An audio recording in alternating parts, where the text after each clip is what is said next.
ஒரு காலத்தில் ரொம்ப ரொம்ப தூரத்தில் ஒரு சின்ன கிராமம் இருந்தது. அங்கே ஒரு பயந்த சுபாவமுள்ள குழந்தை வாழ்ந்து வந்தது. அந்த குழந்தைக்கு என்ன பண்ணுறதுனே தெரியாது.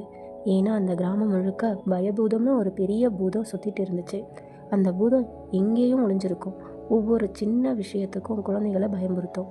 சின்னதாக ஒரு சத்தம் கேட்டால் கூட ஐயோ பூதம் வந்துச்சோ அப்படின்னு அந்த குழந்தைங்க நடுநடுங்கும்.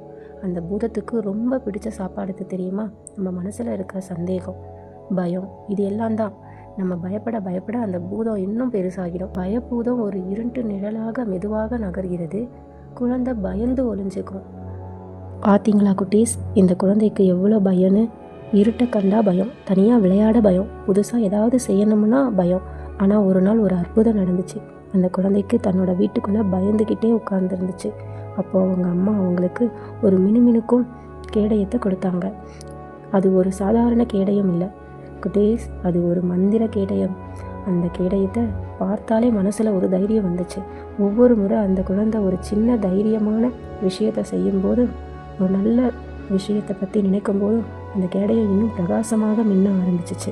முதல்ல சின்ன சின்ன பயங்களை, உதாரணத்துக்கு இருட்டை கண்டா பயப்படுறது, தனியாக விளையாடுறது, ஒவ்வொன்றா எதிர்த்து நின்றுச்சு.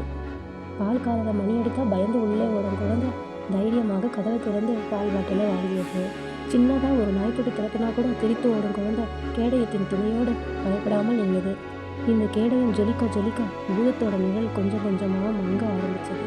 அந்த பயபூதமும் ஐயோ இவங்க மனசில் பயமே இல்லையே, என் சாப்பாடெல்லாம் போச்சேன்னு புலம்ப ஆரம்பிச்சது. அப்புறம் அந்த குழந்தை மற்ற குழந்தைகளோட கூப்பிட்டுச்சு.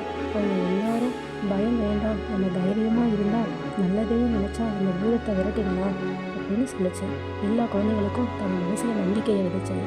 நல்ல விஷயங்களே நினைக்க ஆரம்பித்தாங்க. அவங்களோட நம்பிக்கையும் சந்தோஷமாக சேர்ந்து அந்த பூதத்துக்கு பிடிக்காத சக்தியாக மாறிச்சு. எல்லோரும் ஒன்றா சேர்ந்து விளையாடினாங்க, சிரித்தாங்க, நல்ல விஷயங்களையே பேசினாங்க. அந்த பயபூதம் மெதுவாக காணாமல் போச்சு. கடைசியில் அந்த கிராமத்தில் பயமே இல்லாமல் எல்லோரும் சந்தோஷமாக வாழ ஆரம்பித்தாங்க. பார்த்தீங்களா குட்டீஸ், நம்ம மனசில் நம்பிக்கைங்கிற ஒரு பெரிய சக்தி இருக்குது. அந்த சக்தியை நாம் பயன்படுத்தினா எந்த பயமும் இருந்தாலும் நம்மக்கிட்ட நெருங்க முடியாது. நம்ம தைரியமாக இருந்தால் நல்லதையே நினச்சா எல்லா பிரச்சனையும் கடந்துடலாம். நம்ம எல்லார்கிட்டேயும் அந்த நம்பிக்கையின் கவசம் இருக்குது. அதை நம்ம தினமும் பயன்படுத்தணும். கதை பிடிச்சிருந்தா குட்டீஸ், மீண்டும் ஒரு அழகான கதையுடன் சந்திக்கலாம்.